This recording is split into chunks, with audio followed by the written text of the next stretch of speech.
remember that we audience, we can absorb or process information with a limited capacity. Like if you speak like 60 words per minute, we may actually absorb around like 20 to 30. So think about a way to slow down, let us digest it before you continue on the next speech, next paragraph or something. That would be really, really great. Great articulation, great charm. Although the second speech you were like nervous because you were smiling for the first 3 to 4 seconds, but other than that, it's okay. The ending was a bit out of expectation because for a second speech, it's like I was hearing like the G's or the context of the whole thing, and then it ended. I don't even know why it ended, but then I was like, maybe it's a time, but it would just give an impression like I want to hear more, but you didn't give me something to bring it back. So try to focus on a strong opening, strong conclusion, but remember the context. It can be summarized into a few sentences too. And I noticed, sorry, I'll just speak a bit around it. Like the topic is, you mentioned the world is too much for us. You only use Amsterdam or Netherlands to compare with Hong Kong. And the word of the world would be great if you can utilize other cities as well. Because it will be like, I'm just comparing Amsterdam with Hong Kong. There are other cities that which is similar or relevant to it. But all in all, is really, really good. I mean, I like everything you mentioned. Just that it's a bit too fast. But it's okay, really, really good. Anyone else? Maybe anyone say something?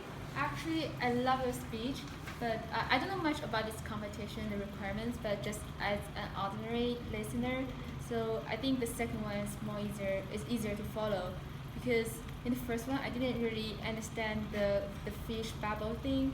So because like it's scrambled into pieces into different paragraphs. So when you mention again about the bubble thing, I have to like trace back to my memory. Maybe my working memory is not very good. So maybe you can have a concentration and make it easier for the audience to follow. But I think in terms of the meaning, it is really deep. I think the challenge is that how you can phrase it into a listener-friendly thing, but without like cutting down the meaning of it.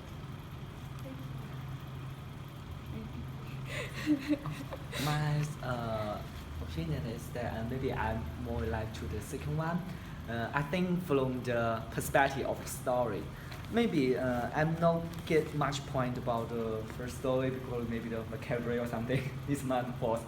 And I think that the space and the speed is quite important. The first one maybe use the metaphor of the big fish and the small fish. So you use a metaphor of fish to raise the relationship or the events or something you would like to make argument. And then you make argument and finally you come back to the metaphor. So the speed for me is like dong, dong, dong. I think it is okay.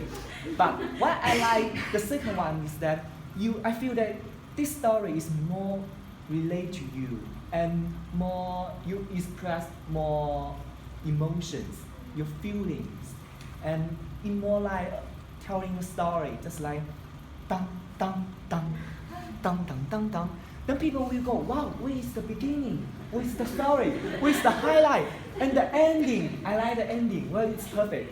Because of your narrative, you have told us the emotion, the things, but the final one, you are worried in most of the part. But finally, you give yourself an answer. Wow, it's just part of future. Wow, that ending is just like dong. Will get all the audience feel, wow, this joke amazing. Yeah.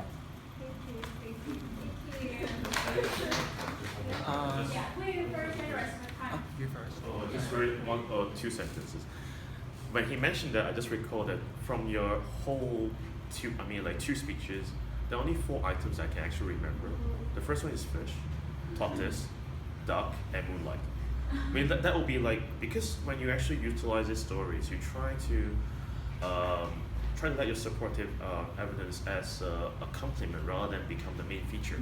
So you may actually lessen that impact of the time that's spent on the stories rather than it should be more on the actual content itself.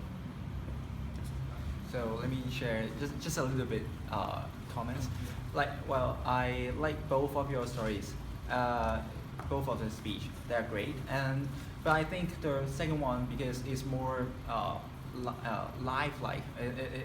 I thought that I think you like the second one as well, because it's more like your lifestyles and romantic, something like that.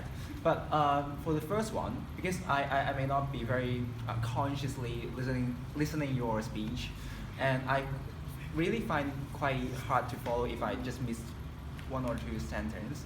So I think every one of us has already give you some comments how to make the speech more understandable, like make more breaks between each paragraph, among each paragraph, or use some body gesture, something like that. And I think you may work on how to make your audience